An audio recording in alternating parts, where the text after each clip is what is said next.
রাধে রাধে বন্ধুরা, তোমরা সবাই কেমন আছো? আশা করছি তোমরা সবাই ভীষণ ভালো আছো। আমরাও কিন্তু বেশ ভালো আছি। আজ হলো বুধবার, তোমাদের সবাইকে সাথে নিয়ে আজকের ব্লগটা শুরু করলাম। সাথে থেকেও আশা করছি আজকের ব্লগটা তোমাদের বেশ ভালো লাগবে। তো আজকে সকাল সকাল ঘুম থেকে উঠে প্রথমেই মেয়ের টিফিন বানাচ্ছি। মানে টিফিন বানানোতেই আমার ব্লগটা স্টার্ট করেছি। তার আগে অনেক কাজ হয়ে গেছে, মানে মোটামুটি বলতে পারো বাসি কাজ অনেকটাই সেরে ফেলেছি। তো এদিকে মেয়ের সোমবার থেকেই বলছে টিফিনেতে লুচি আর সিমাই বানিয়ে দিতে। তো মঙ্গলবারে হাফ টিফিন হয়েছে, সেজন্য বানিয়ে দিইনি। আর সকালবেলায় কী বলো তো, টিফিন বানাতে না আমার খুব অসুবিধা হয়। তার কারণ হচ্ছে ছেলে না ঘুমালে কি হয়, বারে বারে উঠে পড়ে। তো সেই জন্য আর কি সকালবেলায় টিফিনটা বানাতে খুব অসুবিধাই হয়। তো এদিকে দেখো, মেয়ের তো এমনি ফ্যাটি লিভারের প্রবলেম, সেজন্য ময়দাটা না খুব অল্প দিলাম। একটু বেশি করে আটা দিয়ে, আটা আর ময়দা মিক্সড করে ভালো করে ময়াম দিয়ে ভালো করে ময়দাটা মেখে রাখলাম। তারপরে এই যে একটু একটা থালা চাপা দিয়ে রাখলাম। তারপর এই যে সিমহের প্যাকেটটা আছে ওটা নিয়ে নিলাম। আর এদিকে ছেলের জন্য চিড়ে সেদ্ধটা করে নিয়ে এই হটপটটার মধ্যে রেখে দিচ্ছি, যাতে অনেকক্ষণ গরম থাকে। ছেলে কিন্তু এখন ঘুমাচ্ছে, মানে আমি এই কাজগুলো যখন করছিলাম তখন কিন্তু ছেলে ঘুমাচ্ছে। তো আজকে অনেক দিন পর ছেলে কিন্তু বেলা করে উঠেছে। তো বেলা বলতে মোটামুটি 7টার সময় উঠেছে। তো তার মাঝে আমার অনেক কাজই হয়ে গেল বলতে পারো। তো এই যে যখন লুচি বেলছিলাম তখন কিন্তু ছেলে ঘুমাচ্ছিল। তো মোটামুটি 4টের মতো যখন লুচি বেলা হলো, তারপরই না ছেলে উঠে পড়েছিল। তো সেই জন্য তারপর সবকটা তখন বেলে ওঠা হয়নি। না হলে ভেবেছিলাম ছেলে ঘুমাতে ঘুমাতে সব কটা লুচি বেলে নিয়ে ছেঁকে নেব। তো এদিকে কিন্তু কড়াইতে তেল গরম করতেও আমি দিয়ে দিয়েছি। তো এদিকে দেখো লুচি কটা আস্তে আস্তে সব বেলে নিচ্ছি। আর কি বলো তো, একটু টাইট করে আটাটা মাখলে না খুব একটা বেশি তেল লাগে না, বেশ সুন্দর বেলা যায়।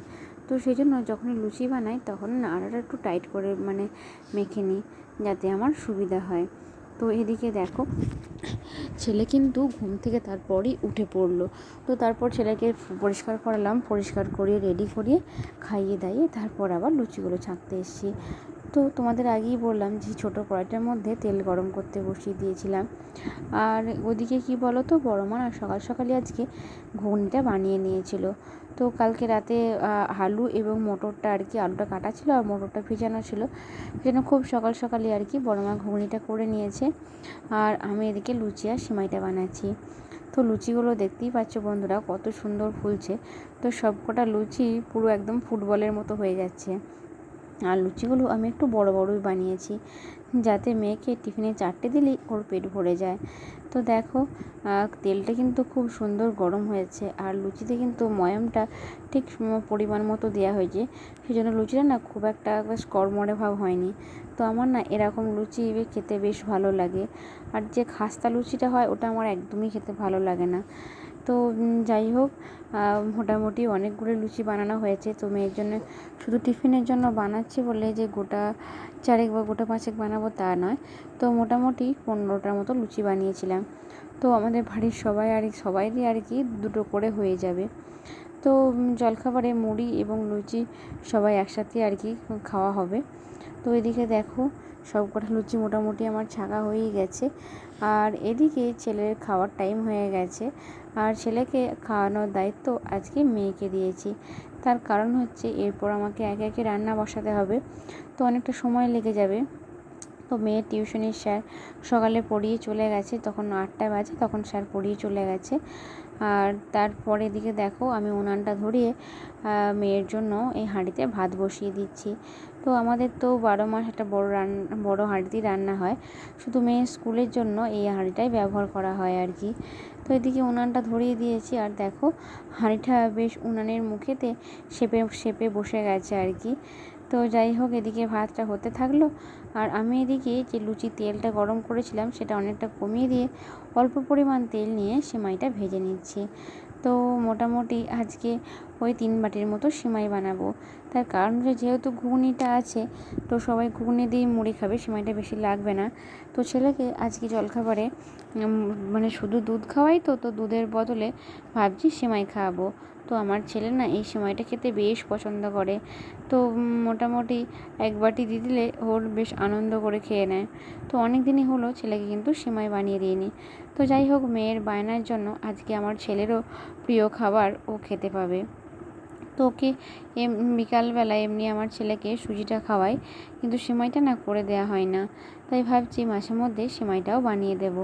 তো এদিকে লাল লাল করে সিমাইটা ভেজে নিয়ে তারপর দুধটা দিয়ে দিয়েছি। তো এই মাত্র আর কি গোয়ালা গায়ে ধুয়ে গেল, আর দুধ আর একটু সামান্য পরিমাণ জল দিয়ে দিলাম।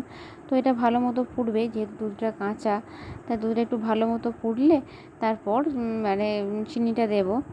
তো এদিকে কী বলো তো, আমি না গরম তেলে একটা এলাচ ফাটিয়ে দিয়েছিলাম, যাতে খুব সুন্দর একটা স্মেল বেরোয়। তো এলাচ দেখবে সুজিতে বা সিমাইয়ে দিলে খুব সুন্দর একটা সেন্ট ছাড়ে, বেশ খেতে বেশ ভালোই লাগে। তো একটু ভালো করে নাড়াচাড়া করে দিলাম। আর একটু কী বলো তো, দুধের মধ্যে সিমাইটা সেদ্ধ হয়ে গেলে না বেশ খেতে টেস্ট হয়। তো এদিকে দেখো দুধটা কিন্তু ফুটে গেছে, মানে দুধটা উতলে এসছে, আর চিনিটাও আমি দিয়ে দিয়েছিলাম এর মাঝেই।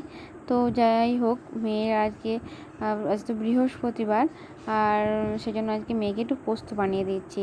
তো আমার মেয়ে আর দেওর ওরাই শুধুমাত্র আজকে মাছ খায়, আমাদের বাড়িতে বৃহস্পতিবার সবাই নিরামিষ খায়। তো এই পোস্তর বড়াটা না কি দেখো, সবাই দেখবে যখনই পোস্তর বড়া বানাতে যায়, পোস্তর বড়াটা না ঠিকঠাক মতো হয় না, মানে ছেড়ে যায় বা ভালো করে উল্টানো যায় না। তো সেই জন্য আমি আগেই কী করেছি, ওই মিক্সার গ্রাইন্ডারের বাটিতে একটা কাঁচা লঙ্কা, একটু সামান্য জিরে, পোস্ত আর সামান্য পরিমাণে বেসন দিয়ে দিয়েছি। তো এটা যখন গ্রাইন্ডারে ঘুরছিল তখন একসাথে পেস্টটা হয়ে গিয়েছিল। তো সেই জন্য দেখো পোস্ত যে বড়াটা রেডি করছি, ওটা কিন্তু একদমই বেশ খুব সুন্দর হচ্ছে, নষ্ট হয়নি। আর কি বলো তো, বেশ ভাজা ভাজা মতন হচ্ছে।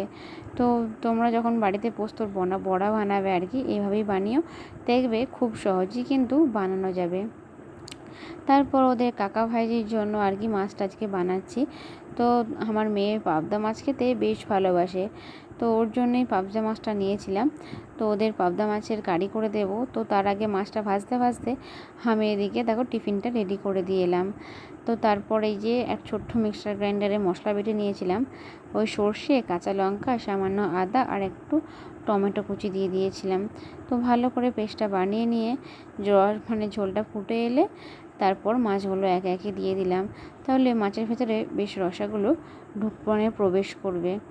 তো এরপর কি বলো তো, কাঁচা লঙ্কা একটা ফেলে দিয়েছিলাম যাতে ঝাল ঝাল মতন হয়।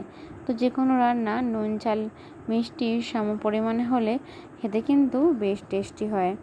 তো দেখো এটা ফুটে গেছে। এরপর কি বলো তো, আমি ধনেপাতাটা কুচিয়ে নেব, কুচিয়ে তারপরে দিয়ে দেব।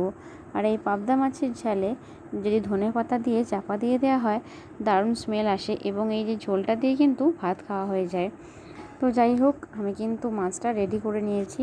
তো এরপর মেয়েকে ভাত দিয়ে দেব, তারপর মেয়ে খেয়ে স্কুলে চলে যাবে।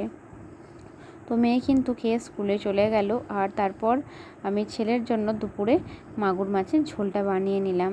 তারপর যাই হোক, যথারীতি আমার রান্না তো কমপ্লিট। আর তারপরে এই যে রান্নাঘরটা একটু পরিষ্কার করে নেব, পরিষ্কার করে বাসনপত্রগুলো ধুয়ে নেব। তো রান্না খাওয়া সব করার পর কিন্তু অনেক বাসনপত্র হয়, কেননা ছেলেকে খাওয়ানো হয়েছে, ছেলের খাবার রেডি হয়েছে। তারপর আমার রান্নার বাসনও অনেক হয়েছিল, কড়াই, তারপর এমনকি গ্যাসের যে উনুনগুলো সেগুলো পর্যন্ত ধুয়ে নিলাম। তারপর আমার যে শ্বশুরমশাই মুড়ি খেয়েছে, কাকা শ্বশুরমশাই মুড়ি খেয়েছে, সব থালা বাসনই ছিল, তো সব থালা বাসনগুলো একসাথে ধুয়ে নিলাম। তো যাই হোক বন্ধুরা, আজকের ব্লগটা এখানে শেষ করলাম, আবার দেখা হবে নেক্সট ব্লগে। রাধে রাধে।